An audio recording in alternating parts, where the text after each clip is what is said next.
So I'm meeting with friends, and they gave me this bag tonight, so I'm very excited to bring it up here. And my parents are with me this evening, and the story tonight is a collaboration about me and my dad, and he doesn't know that, so hi, Dad. Anyway, it's the week between Christmas and New Year's in 2015, and I'm home visiting my parents. Unfortunately, my dad's had to work all week, so he comes trudging in from outside where it's snowing. We live up in New Hampshire, and he's, brushing off his boots, and he sees me. He says, "Molly, I need your help. I was listening to Morning Edition this morning, and this amazing segment came on. I got so excited, I almost drove off the road." And my mom, who was in the other room, goes, "What?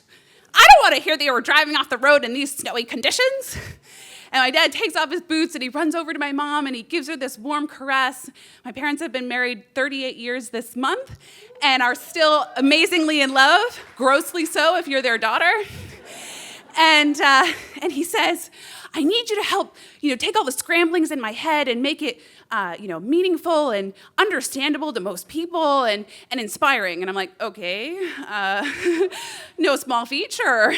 I go, "What is this about?" And he goes, "Well, Morning Edition was interviewing Jonathan and Catherine from Building on Hope, and they're taking submissions for their next project. And they want people to submit something with an inspiring story. They really want to be moved. And so I've got to find a way to really, say I'd love your money in a really moving way."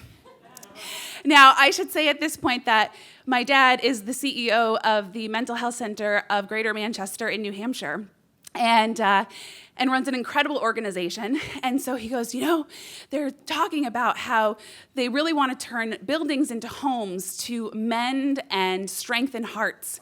And it made me think of our 16-room occupancy that helps the mentally ill who are severely challenged and persistently challenged with their illness, to provide them with safe and affordable housing so that they can get back on their feet. And we've been doing this since 1982. That was before you were born, Molly. Just, putting it out there.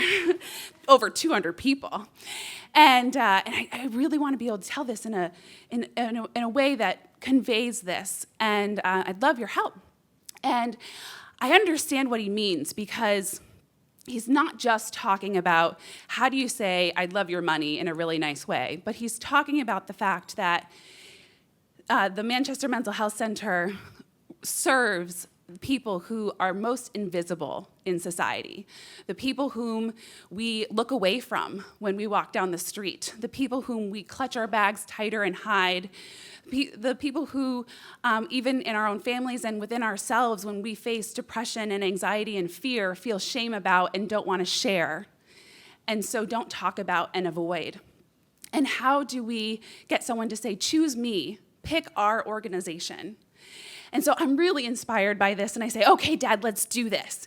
Tell me about it." And so he talks to me about how the impact of this for the clientele and the community, and how Building on Hope, picking our organization, will show New Hampshire that we really need to invest in our community members who are challenged with mental illness, and we can do this. And so I race upstairs, I get my computer out, and I start typing, "Dear Jonathan and Catherine, it was a cold and dark morning as I drove to work, and the car was cold. It was slow to warm, and the sun hadn't come out yet, but your segment on Morning Edition came out. And my ears perked up, and my eyes got wide, and I got warmth in my chest, and I almost drove off the road in excitement. It felt like you were talking directly to me." And so I write this all down, and later, inspired by something that my dad had said, I also talk about how the clientele, they've witnessed that people, when their outside world is transfigured, their inside world starts to transform. And so I hand over what I've written to my dad, and he likes it, and he shares it with his team, and his team is excited, and together we put the application in. And 70 applications from 70 different organizations all across New Hampshire, tiny state, submit to Building on Hope, and only 5 get moved on to round 2. And my dad's organization is one of the 5. And so for round 2, they come and do an on-site visit. And they also, in the local paper, do a story about the organization. And already, the Mental Health Center of Greater Manchester is getting great PR, and we are seeing that community support. And so Jonathan and Catherine show up at this on-site visit, and they go up to my dad and they said, "We had to pick you. We had to meet the man who almost drove off the road. He was so excited." And so, we do this great on-site visit, but we get down to the final two, and we are neck and neck with this one other organization, and unfortunately, we do not make it. We lose out in the end. But what started as a crazy collaboration between my dad and I took a topic that is typically taboo and incites fear and shame, and we brought hope and joy and excitement and community together.